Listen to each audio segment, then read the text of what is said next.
Minsan, kahit nasa iyo na ang lahat, tila ba madami pa din ang kulang. Mga bagay na hindi mabibili ng salapi.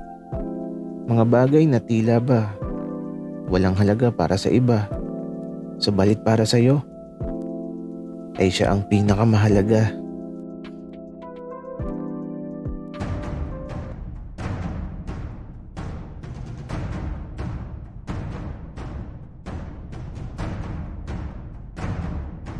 Kaibigan, huwag mong kalimutan mag-subscribe sa aming channel at huwag din kalimutan i-click ang notification bell at subscribe button. Subscribe na!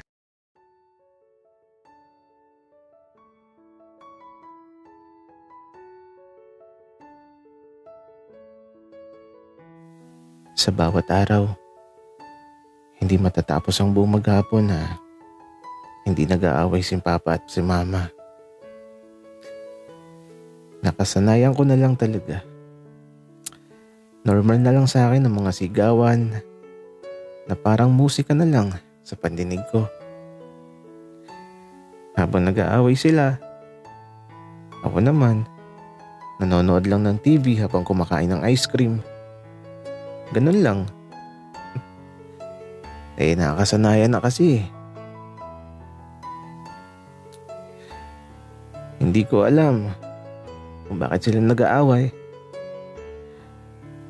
Minsan tinanong ko si Papa.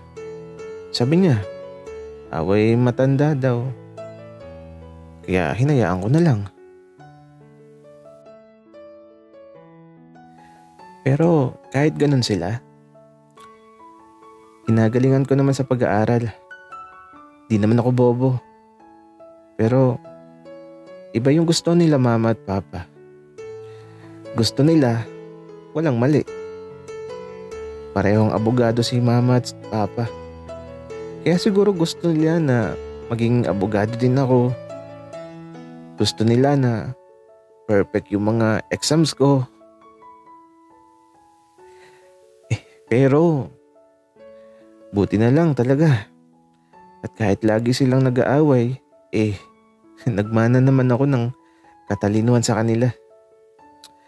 Ay nako, paglaki ko, hindi ako mag-aasawa ng matalino.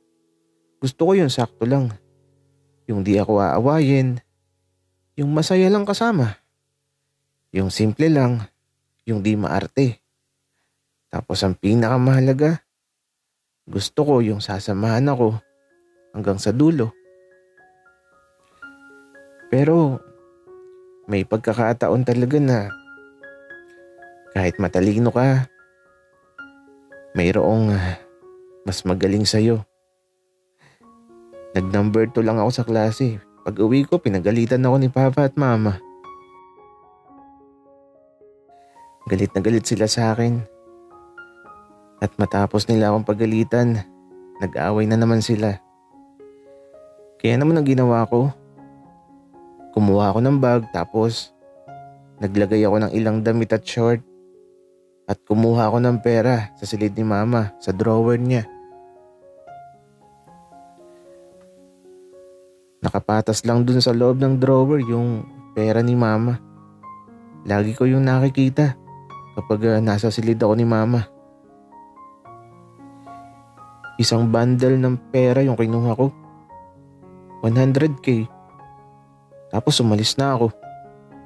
Pero bago ako sumakay ng bus, bumili muna ako ng mga candy, biskwit, inumin, at syempre yung paborito ko, lollipop.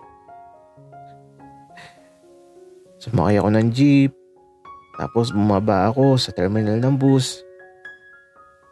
Bata pa lang ako at kahit bata ako, alam ko na yung gagawin ko. Kaya eto, nung sumakay na ako ng bus, ayaw akong pasakayin. Nasaan daw ang mama ko? Kaya eto, may naisip ako. May nakita akong lalaki na may dalang bag na parang sasakay sa bus. Kaya sumunod ako tapos humawak ako sa damit ng lalaki. At nung makarating ako sa pintuan ng bus, sumakay na yung lalaki. Ako naman eto, hinarang na naman. Nasaan ang kasama mo? Uwi ka ng konduktor. Ayun no, sumakay na.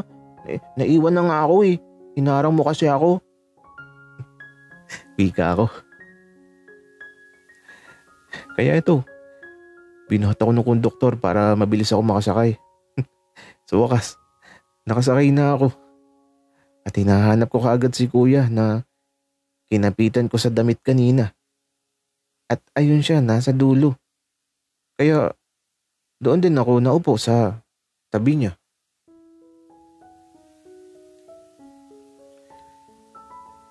Tiningnan pa nga niya ako pagkaupo ko. Tapos nakangiti lang ako kay kuya. Hindi niya alam. Gagamitin ko siya.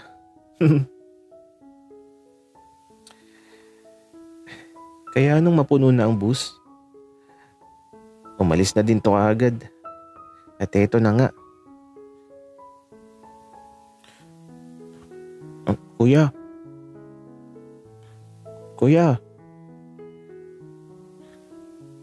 Bakit bata? Tulungan mo po ako kuya. Naiwan po kasi ako ng mama ko. Pero alam ko po ang pauwi. Baka kasi pagalitan ako ng konduktor. Halakang bata ka. Taga saan ka ba? Sa huling terminal po ng bus na to, kuya. Aba, bata. Napakalayo mo pala.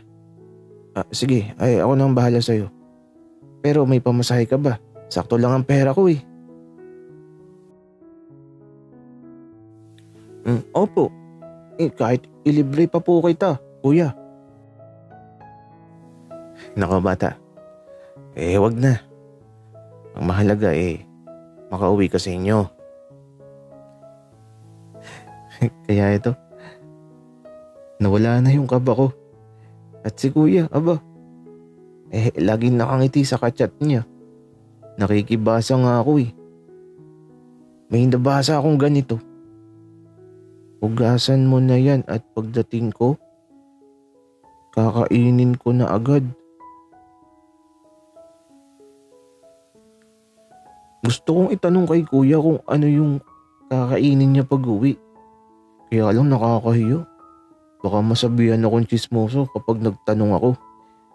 Pero masarap siguro yun. Pero ano bang hinuhugasan muna bago kainin? Napapaisip tuloy ako. Siguro baka prutas. Kaya ito, kumain na lang ako ng lollipop habang nasa biyahe. Nasa tabi lang ako ng bintana. At masaya pala yung ganito. Parang nakalaya ako sa ingay at gulo. Magandang pagmasdan ng tanawin sa labas. Tapos may TV sa bus. Kaya lang ang layo. Pero okay lang. Ang saya ko naman eh. Tapos may mga nagtitinda sa loob ng bus. Lo, ang saya. Bumili nga ako ng itlog eh. Tapos mani at binigyan ko si kuya. Kaya lang, hindi ko talaga alam kung saan patungo ang bus na to. Pero, hindi na mahalaga kung saan man yun. Ang mahalaga, malaya na ako. Kaya ito, sa bawat oras na lumilipas, masaya lang ako na pinagmamasdan ng dinadaanan namin. At nang maramdaman ko ang antok, natulog na muna ako. Nang magising ako, nasa bus pa din ako. Pero nasa dagat na ako. Ginising ako ni kuya para bumaba sa bus kasi doon daw muna kami tatambay sa taas ng barko. Mahaba daw kasi yung paglalakbay na to. At huwag daw akong lalayo. At baka mahulog daw ako sa dagat. Saktong dapit hapon. Ang ganda ng langit. Pinagmamasdan ko lang ang bawat alon ng tubig at ang simoy ng hangin. Napakabango. Amoy Jollibee. May kumakain kasi ng Jollibee. Naaamoy ko tuloy. Pero saan ba patungo ang paglalakbay na to? Nararamdaman ko kasi na magiging masaya ako sa patutunguhan ko. Nararamdaman ko na parang may matatagpuan ako sa lugar na yun. Pero ano kaya yun?